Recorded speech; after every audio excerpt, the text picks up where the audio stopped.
One of the great things about motorcycling is that every time you swing your leg over your bike, you're embracing the potential for adventure. And that's because you're exposed to the elements, you're pushing your comfort zone, and that's really what adventure is. Experiencing new things, learning a little bit about yourself, challenging yourself, all that stuff. And because of that, you don't need to go on a multi-day, 1,000-mile ride in order to have an adventure. Sometimes adventure finds you. I rode out to West Kill Brewing down in the Catskills one afternoon in June 2019. I took off at around 3:30 after wrapping up my chores for the day. I was starting later than I would have liked. I figured on being home around 9:30, just after sundown at this time of year.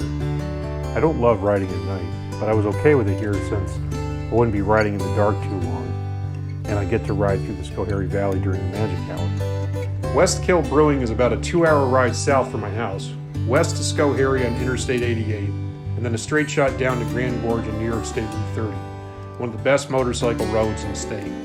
Then southeast on routes 23A and 42, mingling with the western fringes of the Catskill Mountains. The ride south was perfect. It was a gorgeous late spring afternoon. Rays of pale sunlight pierced light pink and purple clouds. The smell of freshly cut grass hanging in the air. I hit almost no traffic as I rode past quiet farm towns and wide open farm fields. Schoharie, Middleburg, North Blenheim, Gilboa, each town smaller than the last. A line from a book I'd read about driving Route 22 through Washington County popped into my head. It looked like the whole town was off watching a baseball game that afternoon. Then Grand Gorge, Prattsville, Lexington, and finally West Kill. A small wooden sandwich sign pointing to West Kill Brewing at the turnoff was a welcome reassurance.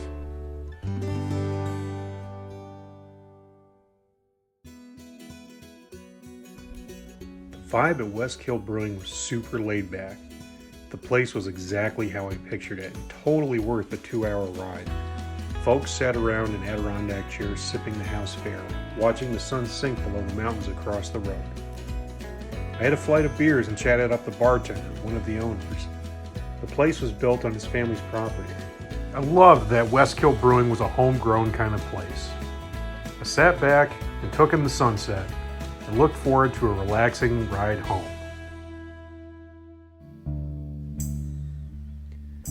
Then, the mood changed 180 degrees. At around 7:30, the glow of a sunset was extinguished by rain clouds rolling in from the south. I'd seen some rain in the forecast earlier, but it arrived way sooner than I expected. I hastily mounted up and rode off, hoping to reach the main road before being caught in the rain. Within minutes, it was clear this was a race I would lose. I pulled over and tugged the stuff sack, holding my rain gear out of a saddlebag. I heard a voice call out, "Hey, want to get out of the rain?" The guy was standing on the porch of a house across the road, waving me over. I wheeled my bike into his front yard and darted under the porch roof just as a sheet of rain slammed into me. His name was Tim, a short, scrawny guy in his mid-40s. He spoke with a slight southern drawl.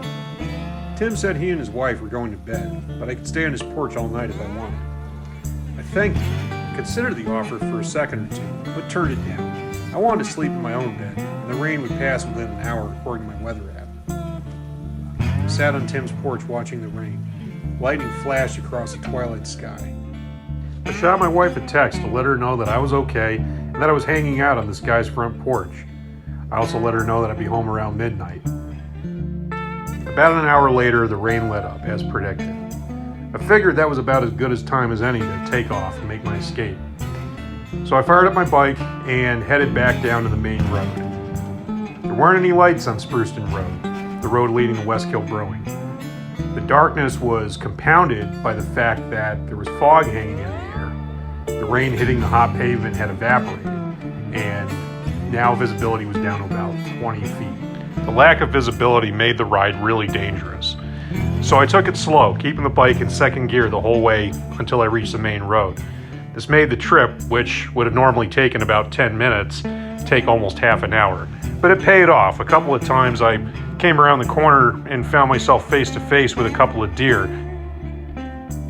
It occurred to me that the same things which had made the ride down to West Kill Brewing so pleasant and relaxing were now making the ride home kind of stressful.